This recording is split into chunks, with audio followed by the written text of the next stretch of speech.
As I think we can tell today, the homeowner got scammed and the job didn't get done right. I promise you I'm gonna help this lady find out how to file a complaint against the plumber, because he really isn't.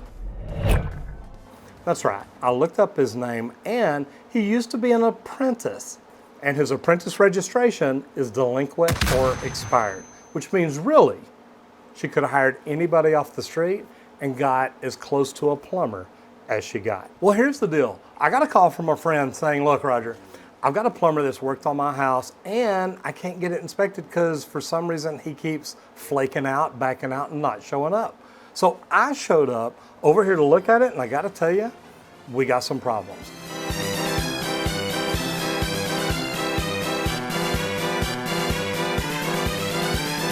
She's supposed to get it inspected Friday, and I'm looking around, I'm thinking there's a lot of things missing that a plumber should have thought about and should have done from the very beginning.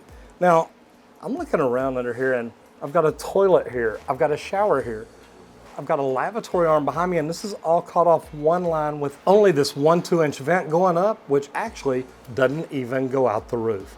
Anyway, we're gonna walk down, I'm gonna show you the rest of the things I saw just walking in. One thing I noticed over here in the shower, and I love the showers like this, you got a nice big area to work in. First thing is the shower head right here. Remember the video we talked about just the other day? This is gonna come out and angle down. That shower head's gonna be right about here. I'm not super tall, 5'10". That shower head is gonna be so low that I'm gonna have to squat to get down under it. So me, I like putting these in at about 7 feet. Now you've got hot and cold water here, which is fine. And one thing I noticed too, the shower head stub out is a shark bite fitting.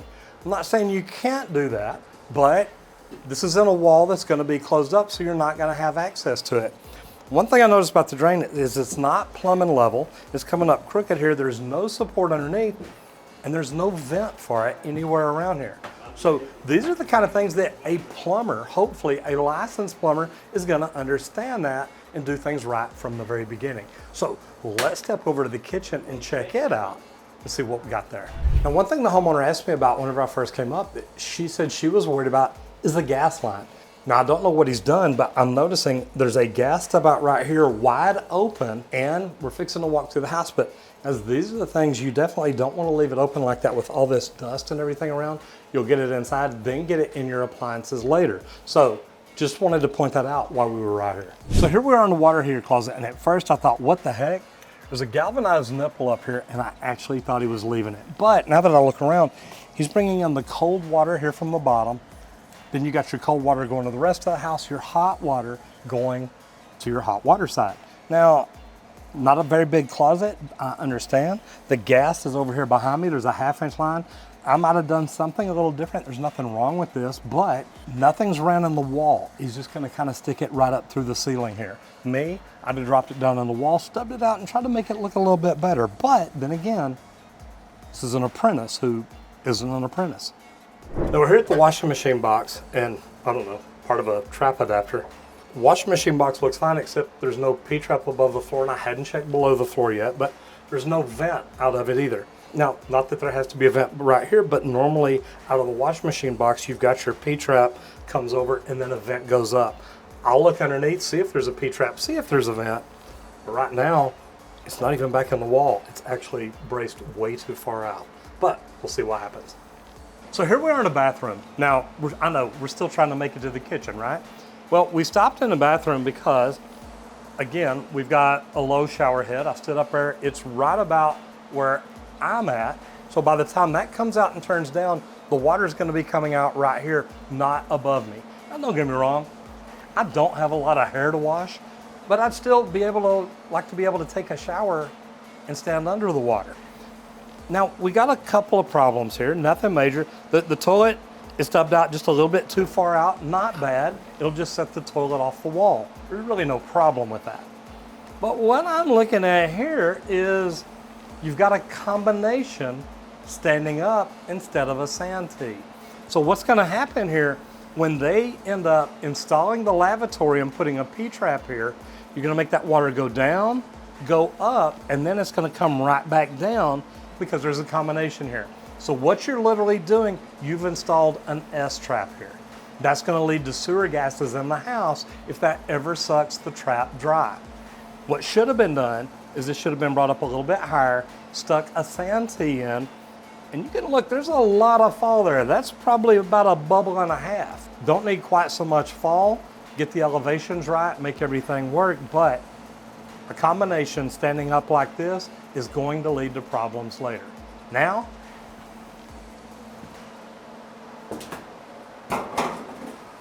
do you see why I'd be upset? Because by the time this comes out, angles down and gets a shower head on it. I mean, I can make it work. So here we are at the kitchen. Remember, we were working our way around here from the back bathroom, through the other bathroom, the laundry room, and now we're in the kitchen. So this is nice. You've got an electrical outlet here for your garbage disposal. You've got an electrical outlet down there for your dishwasher. You've got your hot and cold water. Okay, 2 different elevations. Nothing in code says it has to be straight, but I don't see a drain for the kitchen sink. And that combination there, remember, that's for the lavatory over there. You don't want to put in a double 90 or anything. Yeah, this should have been done a little bit different. There is literally no drain here for the kitchen sink.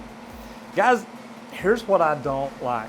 You've got a contractor that either hired a plumber because he was cheap, didn't even check to see if he was a plumber, or he hired a real plumbing company and that plumbing company subbed out the work to somebody that said they could do it.